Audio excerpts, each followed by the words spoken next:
Purchasing real estate can be a very scary process, especially if you're purchasing your very first home. We want to make good investment decisions, even if the reason for purchasing real estate isn't for investment purposes. So, what are some considerations that you have to make before buying real estate? Let's get into the video. Today we're touching on a very important topic, which is what are some considerations that we have to make before buying a home. And why is it important to think along these lines or make these considerations? Well, the answer is this will most likely be the most expensive purchase that you'll be making over your lifespan. So we want to be as calculated as possible. And in the case of taking risks, we want to take very calculated risks. This video is a lesson on how to think, how to approach the market, some considerations that you have to make based on my personal biases, of course, but also based on our experience with working with several clients. So pay very close attention and enjoy the video. So the first thing that you want to do before making any consideration at all, before stepping into the market, before looking at any potential properties, you need to get pre-qualified. And in the case of being a cash buyer, you want to make sure that the finances are in order and available. And why is this important? How else are you going to be sure about a specific budget? Or how else are you going to be sure about what you can actually afford? It's in your best interest to finalize the finances beforehand, because you don't want to be looking at a $13 million property when you can actually afford a $16 million property. And likewise, you don't want to be looking at a $16 million property when you can actually afford $13 million property. And if you're in the US, that would be roughly 100,000 versus 120,000.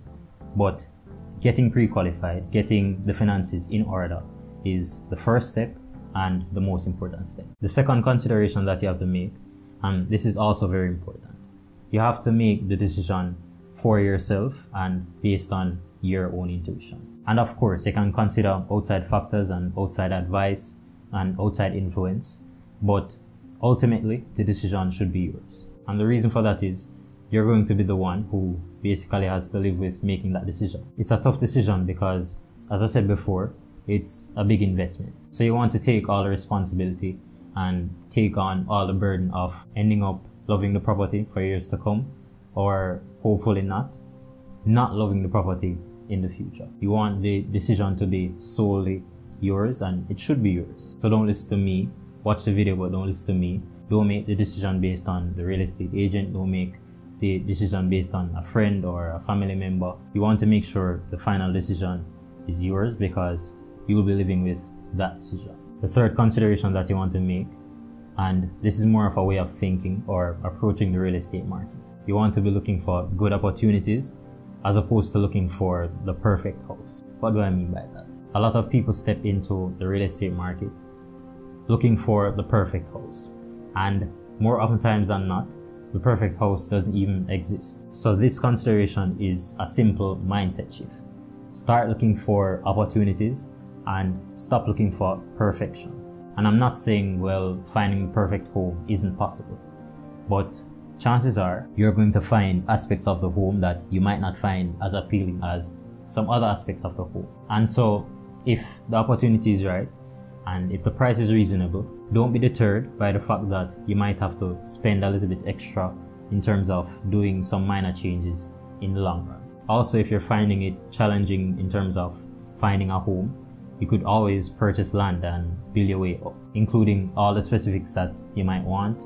So that's another option. I actually made a video on specifically buying land, so I'll leave that as the first link in the description. The fourth consideration that I want to cover is a theory that I learned recently, and it's called the progression bias. It describes the fact that as humans, as time goes on, we tend to place value on different things, or we tend to lean towards placing more value on different things. So in other words, as a kid, you might want to eat pizza and ice cream every day.